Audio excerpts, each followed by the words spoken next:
এক সময় এই যে ছাদটা দেখছো, এটা আমার পুরো ফাঁকা ছিল।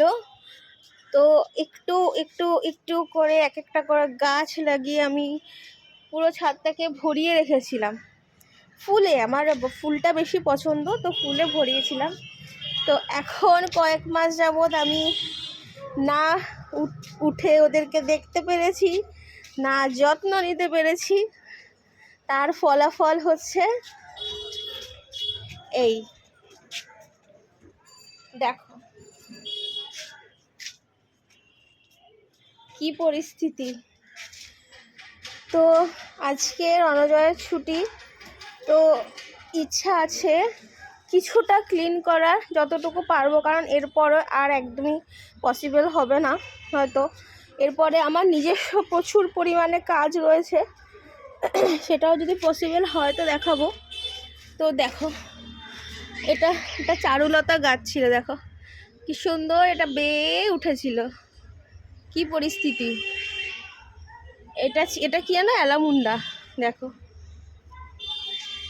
স্পেশালি এই জবা গাছটা অনেক কষ্ট করে একটু একটু করে এটাকে বড় করেছিলাম। দেখো কি অবস্থা, খুবই খারাপ লাগে, কারণ নিজের হাতে তৈরি করেছিলাম তো গাছগুলোকে, খুবই খারাপ লাগছে। তো দেখা যাক, আজকে ছাদটাকে ক্লিন করি, তারপরে গাছগুলোকে একটু সার দিতে হবে। কতটা কি করতে পারি ডেফিনেটলি দেখাচ্ছি।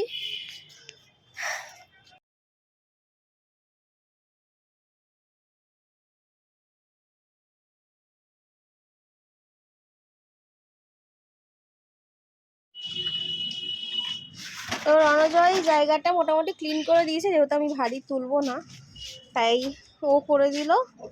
এবার আমি আস্তে আস্তে এই জায়গাটা ক্লিন করব।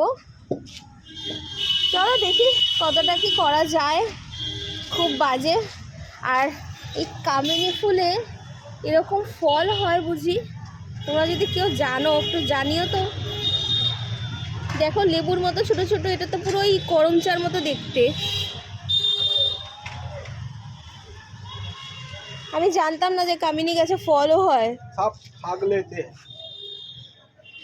দেখো কি অবস্থা, আমার গাছগুলো দেখলে মানে মায়া লাগছে। আর এই 12 মাসি শিউলিতে শিউলিও ফুটেছিল, দেখো কি অবস্থা গাছে।